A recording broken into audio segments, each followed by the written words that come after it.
Patricia Bullrich, gracias por este ratito. Bienvenida. No, gracias a ustedes. Muy buenas noches. Buenas noches.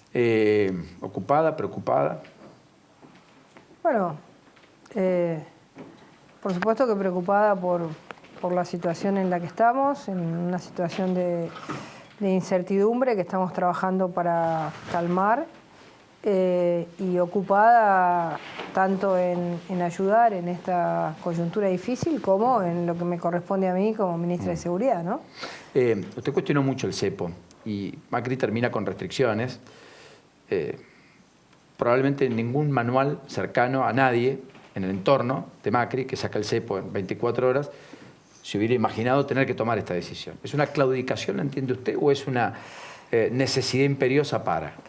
Bueno, en primer lugar, por supuesto que nosotros filosóficamente no estamos de acuerdo con el cepo.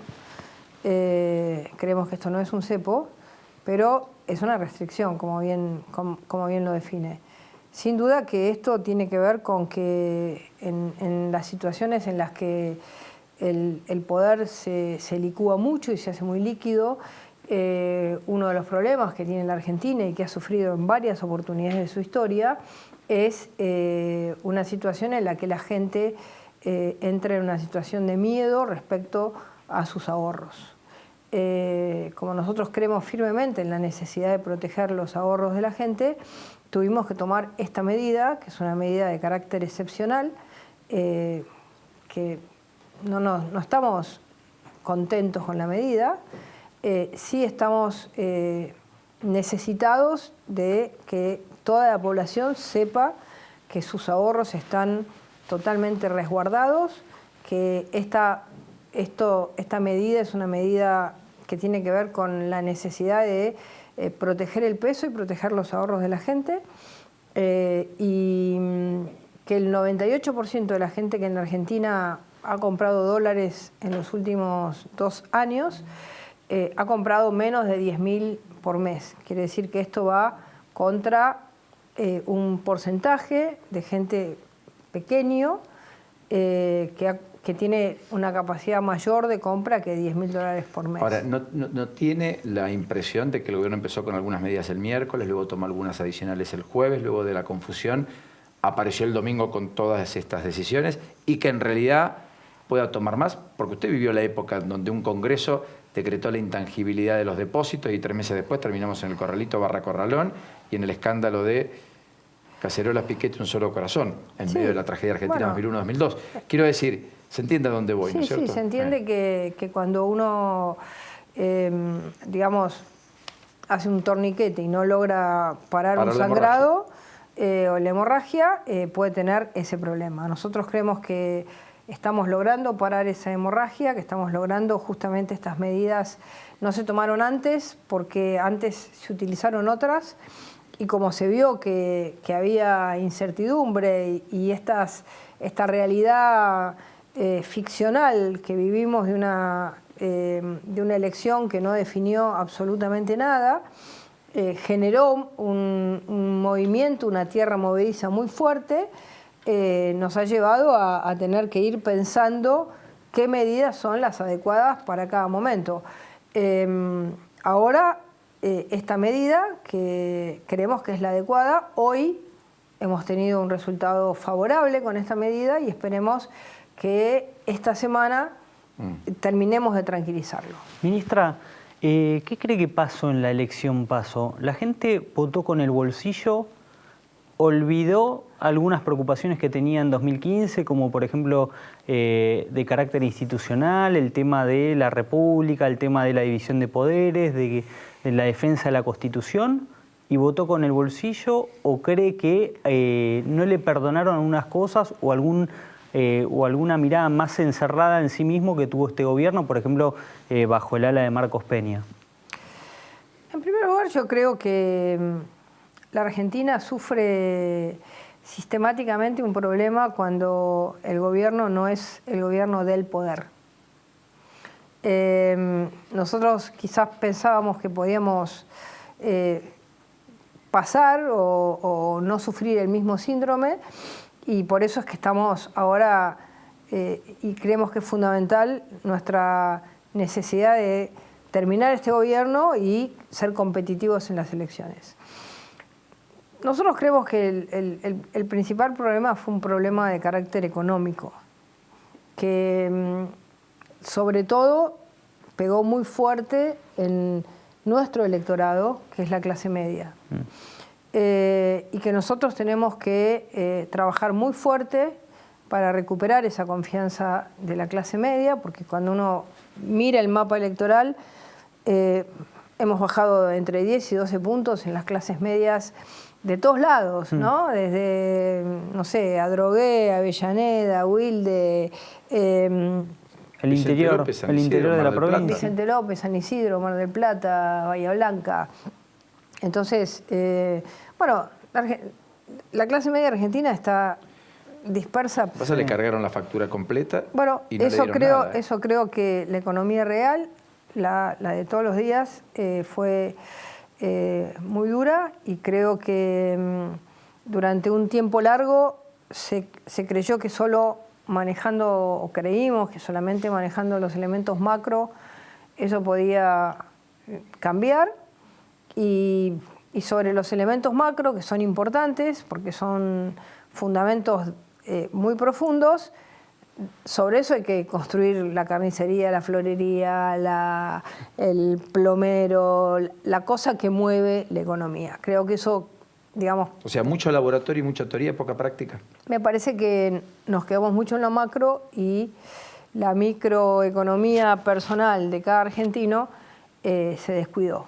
Y eso nos generó, con esta crisis que tuvimos en abril, mayo del año pasado, fue como una concentración en decir tenemos que arreglar esto. Y bueno, yo creo que eso fue el castigo que tuvimos, y ahora tenemos que dar mucha previsibilidad respecto a las medidas hacia la clase media, el mínimo no imponible, qué tipo de impuestos va a tener el comercio en nuestro país, muchas cosas que no terminamos de hacer, como bajar ingresos brutos, bueno, un montón de cosas que tienen que ver con la necesidad de que este sea realmente lo que nosotros soñamos, que es un país de clase media, ¿no? Ahora, ministra, desde el arranque de la gestión hubo en el gobierno una división entre los CEOs, o los que miraban la planilla Excel, y los que tenían una mirada tal vez más política. No voy a hacer nombres porque no me gustaría involucrar a uno solo o involucrar a todos, tal vez no son todos o no es solo uno, pero digo, hubo en el gobierno un predominio de los CEOs, evidentemente, de gente que tal vez cree que se puede manejar el Estado como una empresa, y que de alguna manera repercutió en el resultado electoral. ¿Por qué no hubo otro tipo de respuesta del gobierno o de Macri ante esa situación? Siguen los mismos intérpretes, pareciera, ¿no? Bueno, porque en definitiva, digamos, cuando uno sufre una crisis como la que sufrimos, que en realidad es una crisis porque en definitiva fue una elección que no eligió, entonces podemos ponerla en la categoría de crisis. También tiene que pensar si solo responsabilizar a una persona, solo pensar que esto es culpa de alguien, o realmente juntar, hacernos fuertes en el equipo y decir, bueno, tenemos que jugar este tiempo que nos queda con todo el mundo concentrado. Hubo un cambio que fue el del ministro de Economía. Creo que el nuevo ministro de Hacienda está dando tranquilidad, está hablando mucho más, está explicando mucho más. ¿Le faltaba eso a Duhovne? ¿O Duhovne ya estaba...? Lo que pasa es que, a ver, Duhovne estaba en un momento en el que, digamos, él avaló esta idea de mi política es la macro, y no tengo otra posibilidad. Y el resultado electoral cambió todos los planes, cambió los planes. Es decir, sin ese resultado electoral, que también fue imprevisto, y la imprevisibilidad del resultado también nos generó... ¿Y están acomodados ya o todavía se están acomodando? No, estamos acomodados, sí, claro, estamos acomodados, vamos a dar batalla. Para nosotros se juegan muchas cosas en la Argentina. estamos decididos a dar batalla, a explicar a la gente por qué creemos que esa batalla la tenemos que dar, y creo que estamos todos, más allá de que alguno pueda hacer una crítica en off, todo el equipo está para dar esa batalla.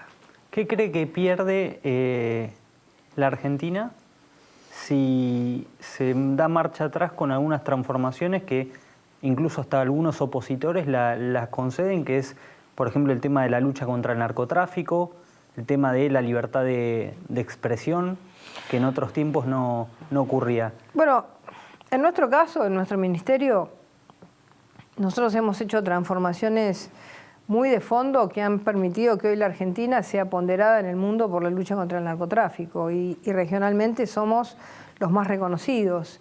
Hemos logrado bajar los homicidios más que ningún otro país de América Latina. Somos el primer país de América Latina en baja de en porcentaje de baja de homicidios. ¿30% en 4 años? Sí, y el segundo de América Latina, el primero de América Latina. No, el primero, sí, el segundo de América Latina en homicidios, y el primero que bajó, porque Chile se mantiene estable. Nosotros bajamos de 6.6 cada 100.000 a 5, este año vamos a terminar en 5 cada 100.000, estamos en 5.3. Es muchísimo para 3 años y medio o 4 años, van a ser 4 años de gestión. Y eso tuvo que ver con una estrategia, y también tuvo que ver con generar un cambio cultural, sacar a las fuerzas de seguridad de la estigmatización, controlar muy fuerte, por supuesto, la lucha contra la corrupción, porque jugamos con un elemento corruptor como el narcotráfico. Trabajar muy fuerte en la capacitación, trabajar muy fuerte en la operatividad, en la inteligencia, y ese cambio esperemos que no vaya para atrás. ¿Cuántos efectivos dependen de usted hoy? 100.000. 100.000 en todo el país. Sí. Sí.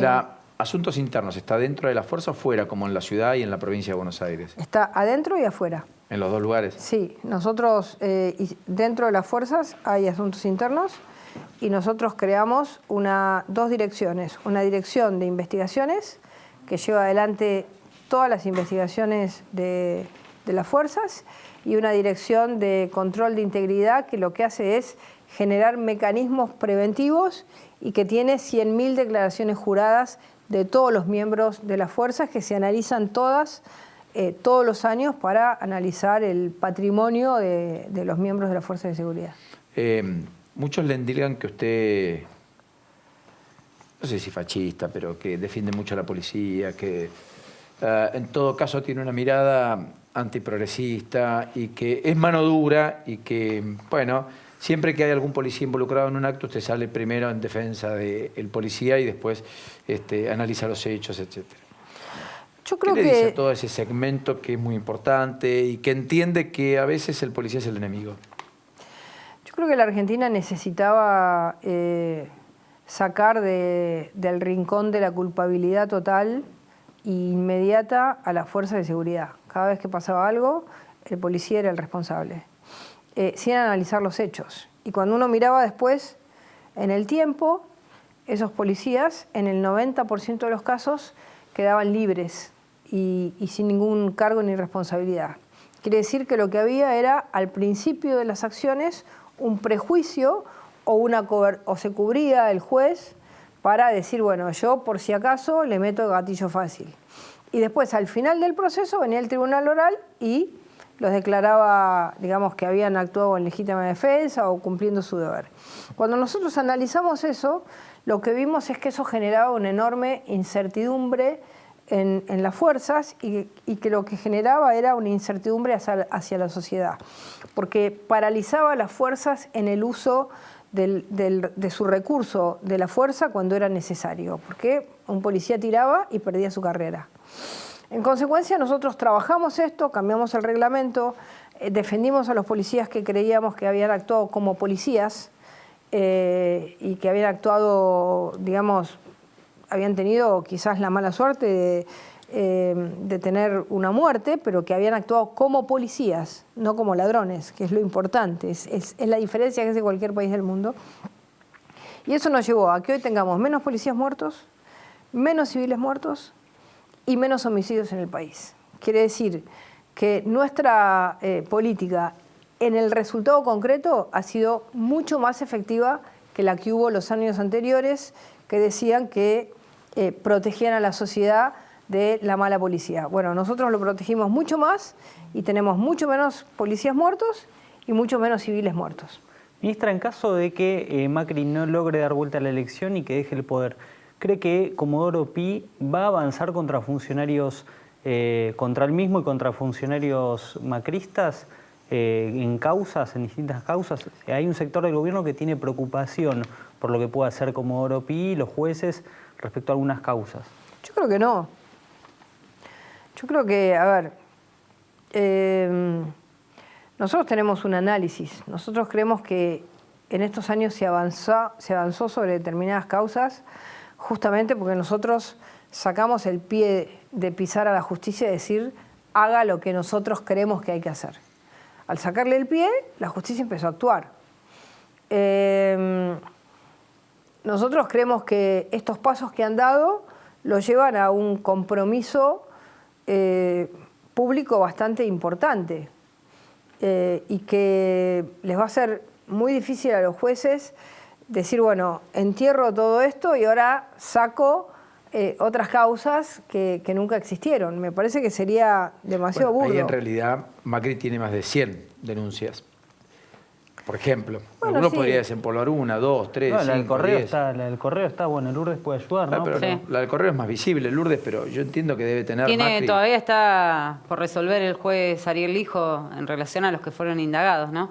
Pero la gran duda que hay dentro de Comodoro Pi es qué puede pasar con aquellos juicios que ya comenzaron, porque las querellas son la Oficina Anticorrupción, son la Unidad de Información Financiera, la FIP, van a cambiar todos los funcionarios. Es Y va a un ser dato importante, difícil justamente que sigan siendo querellantes del gobierno que esté. Si ¿no? pensamos que la justicia va a ser un lugar de venganza si hubiese un gobierno que no fuésemos nosotros, de venganza y que los jueces se van a manejar así, bueno, habrá que actuar con los mecanismos institucionales que tiene el país.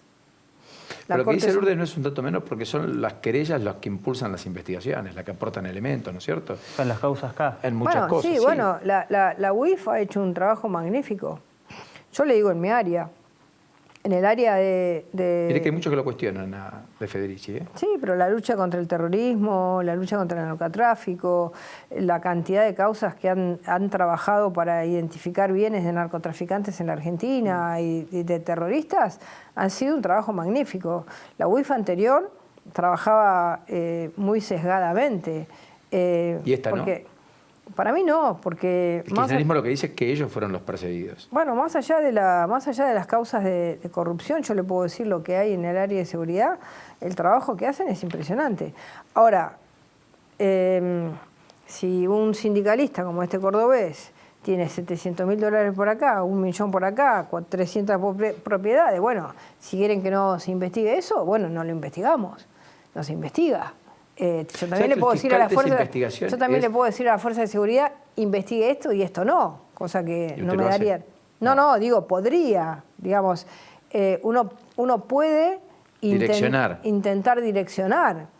Ahora, si realmente hay acumulación de dinero hecho como malversación de fondos del Estado, todo esto está inventado, ahora resulta que son perseguidos políticos, tan como el de la barra brava. O sea que en el caso de Córdoba, a mí lo que más me impacta es que el fiscal que instruyó la investigación es el mismo fiscal que fue Sinestrari, que fue suspendido o fue apercibido en su momento por en 2016 haber casi pedido que, así como quería que caiga Temer, que caiga el gobierno de Macri, digamos.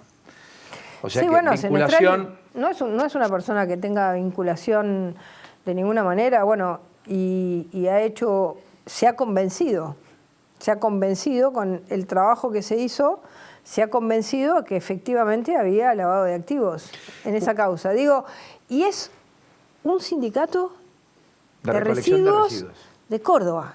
De la ciudad capital. Entonces, a ver, este país de millones y millones y millones que salen de distintos lugares, es el país que que tenemos que terminar, porque todos esos millones son plata que pagan los vecinos de Córdoba para una recolección de basura que les sale, es la recolección de basura más cara del mundo.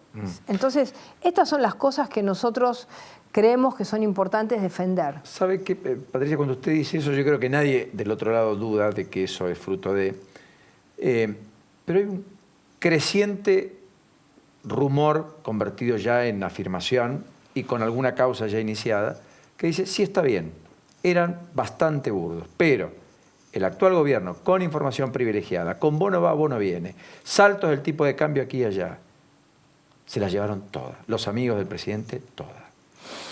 No, yo no lo creo. Yo creo que... ¿Entiende a dónde voy, no? Sí, sí, pero si hay alguien que ha... Porque siempre a río revuelto hay ganancia de pescador, y no justamente el trabajador. Yo creo que si hay alguien que ha sufrido realmente el tema de la inestabilidad y de la inflación y del tipo de cambio, ha sido nuestro presidente, que realmente él mismo lo ha dicho, que ha vivido los meses más difíciles de su vida en esta situación de generar de estar hoy en esta inestabilidad.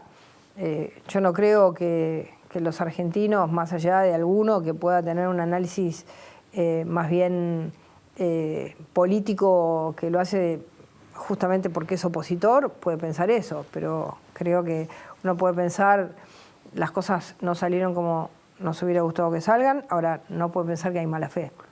Carrió dijo que ella no tiene problema en ir presa. ¿Usted cree realmente que pueden funcionarios ir presos, que puede haber una ola así de venganza, de revancha? Hace un instante usted se refirió a eso. ¿Cree que puede haber venganza del otro lado?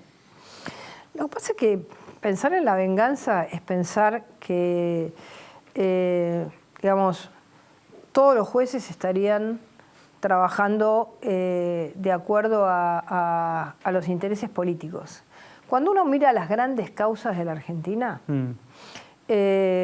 quizás en una primera instancia parecía que eran todas causas enormes y muy importantes, y después terminaron muchos siendo absueltos. Por ejemplo, no sé, recuerdo las causas que tuvo de la Rúa, terminó absuelto de prácticamente todas, el megacanje de la Rúa terminó absuelto, muchas de las que tuvo Menem. Es decir, que hay como un momento en el que parece que las causas son muy, muy fuertes y luego cuando sale toda la hojarasca de la causa y quedan las pruebas, hay muchos jueces, tribunales orales, la Cámara de Casación, que son bastante confiables. ¿O son pactos políticos eso, Patricia? Bueno, porque también le puedo decir, sí, bueno, después terminan arreglando entre la política para que nadie vaya preso. Bueno, yo no creo en eso. No, okay. Y bueno, ahora hay bastantes presos. Hay bastantes presos, ¿no? ¿Usted comparte tanta prisión preventiva? Porque ahí el ministro Garabano, por caso, dice que es un aspecto a revisar. Alberto Fernández lo planteó hasta el hartazgo en su momento. Bueno, mire, a ver, el problema es por qué sí algunos y no otros. Es decir, yo tampoco, digamos, si uno quiere hacer el modelo americano y decir nadie tiene prisión preventiva en la Argentina, bueno, hagamos el modelo americano, pero eso va para todos. Entonces va para un asesino, va para un chorro, va para un violador y va para uno que se robó los bienes del Estado.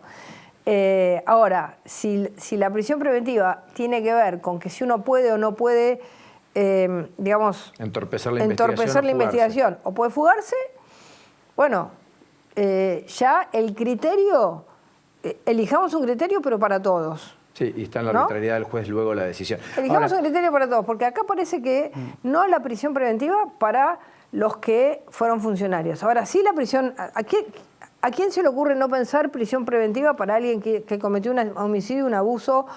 A nadie se le ocurre no pensar en eso. Entonces, digo, la Argentina tiene prisión preventiva. Presuntamente lo cometió. Porque luego viene el juicio. Que presuntamente lo cometió. Porque eso es prisión preventiva. Exactamente. Lo otro es condena. Exactamente. Entonces, la Argentina utiliza la prisión preventiva bastante, y uno basta con mirar el porcentaje de personas que están en nuestras cárceles todavía sin condena. Cada vez menos porque los juicios orales vienen más rápido, pero todavía el porcentaje es muy alto. Entonces, ¿qué criterio queremos usar? A mí, desde la perspectiva del Ministerio de Seguridad, que no haya prisión preventiva o que no haya solamente para los que fueron funcionarios y que sí haya para los delincuentes comunes, me parece un poquito injusto. O no hay para ninguno o hay para todos. En Estados Unidos muchas veces con plata pagan... Arreglan. Sí, arreglan. pero hay 2 instancias. Acá tenemos 5/3 adicionales, Bueno, 8. ese me parece que es un tema que en algún momento sería bueno. Para eso se creó la Cámara de Casación Penal, para que sea la última instancia en los casos penales. Que solo la Corte llegue a alguna cosa recontra extraordinaria. Claro. Pero Entonces, hoy llega casi todo, digamos. Llega todo. me parece que es bueno tener un sistema más ordenado, digamos. Para eso hicimos tribunales orales, ahora vamos a tener un sistema acusatorio que tiene que ser más rápido, hicimos flagrancia para que las cosas sean más rápidas y podamos resolver. Igualmente, a ver, en narcotráfico la media para llegar a la condena es de 2 años, es decir que no es un tiempo eterno. Fíjese que ahora... ¿Están los dealers presos estos o están días, los consumidores? No, los consumidores no hay ningún preso porque desde el fallo Arriola no hay un solo consumidor preso. Ahora empezó el juicio de Itatí. Itatí fue... Corrientes.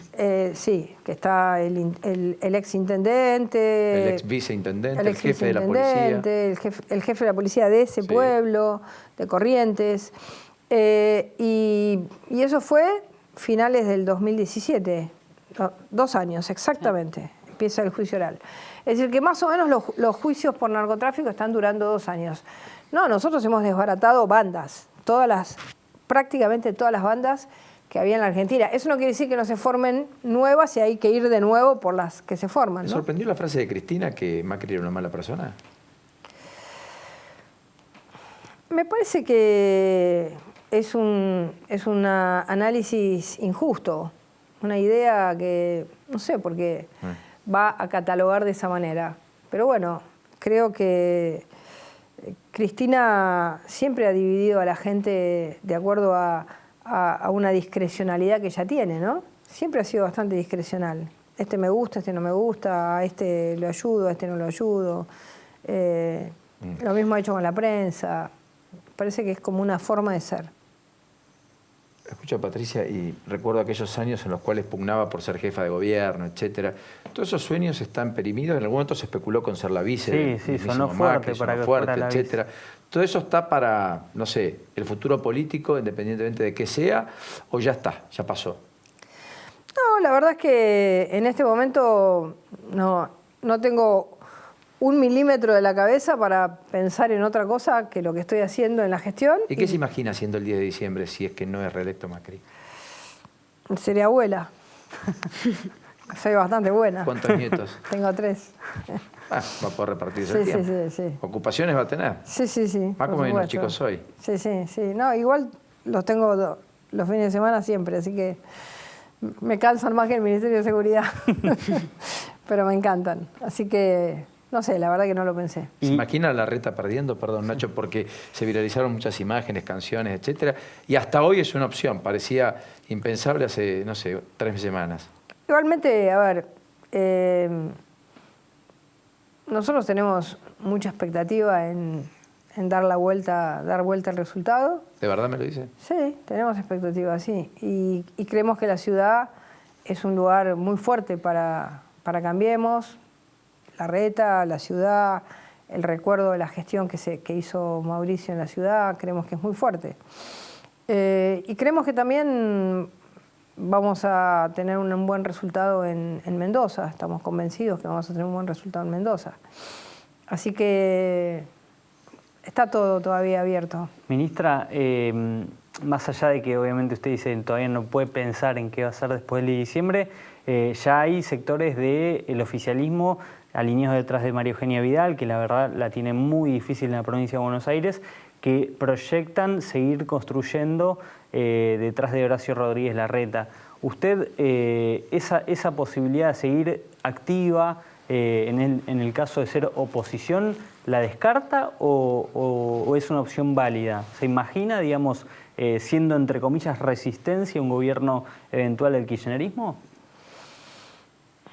En primer lugar, si a uno uno siempre quiere reelegir y tratar de ser gobierno, pero en caso de que uno le toque ser oposición, yo creo que depende uno no puede, digamos, definir qué oposición va a hacer si todavía no sabe qué es lo que se va a hacer. Me parece que hay que ser responsable en el sentido de que quien sea electo necesita siempre del otro que no parta de un preconcepto, de un prejuicio, cosa que nos pasó a nosotros.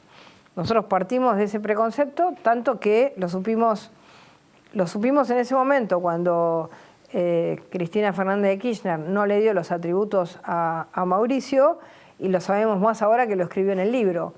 Es decir, que a mí no me gustaría partir de, si bien hemos tenido muchos años de kirchnerismo, sabemos cuáles son sus rasgos, cuáles son sus marcas de gestión, de qué manera piensa y de qué manera, digamos, cómo se organizan. Bueno, si a uno le toca ser oposición, uno trata de que la oposición siempre sea razonable, hasta que el otro no es razonable. O sea, ¿está dispuesta a acompañar, entre comillas, no es que yo esté iniciativas de Alberto? No, es que depende, es que uno tiene que analizar el país como un todo. En una democracia, oficialismo y oposición son parte de un mismo sistema democrático. Entonces, si uno como oficialismo no quiere tener una oposición virulenta y que le trabe todo, a menos que uno sea un loco en el gobierno y que plantee cosas totalmente fuera de lugar, por ejemplo, no sé, cambiar la Constitución, elegir a los jueces con elecciones, cualquier cosa, donde sí tiene que poner un freno, tiene que decir, esto no, acá no pasan.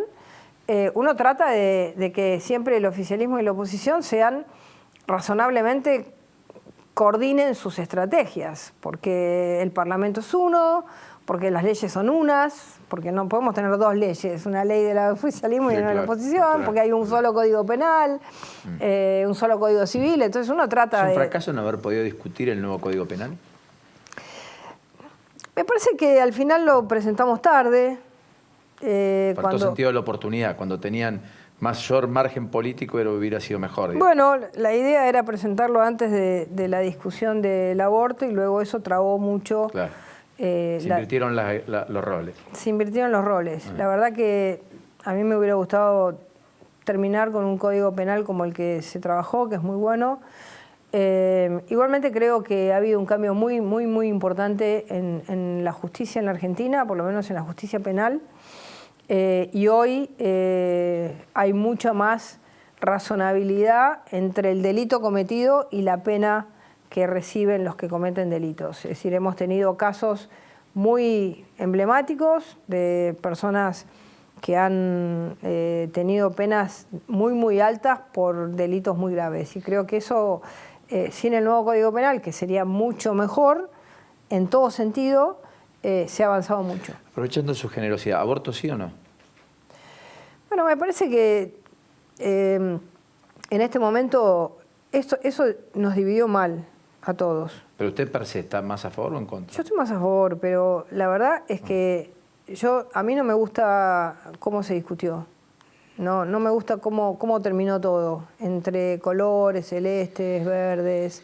La verdad que no me gustó nada. Me parece que fue una discusión que nos dividió, generó al otro como enemigo y me gustaría que... dejó heridos.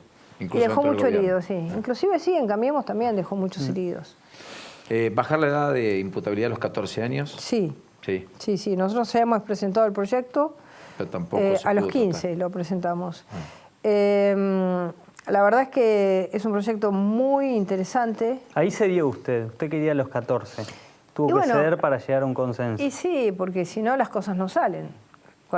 Si uno no cede, es esto que yo les decía, dentro del mismo gobierno hay quienes... Pero es muy importante, nosotros hemos tenido casos muy importantes, hemos tenido 89 homicidios cometidos por menores que al otro día de cometer el homicidio vuelven a su casa como si no hubiera pasado nada. Y eso es terrible para la víctima y la familia de la víctima, y es terrible para quien lo hace, porque no se puede pasar por la vida a matar a alguien y al otro día no tener ningún tipo de consecuencia.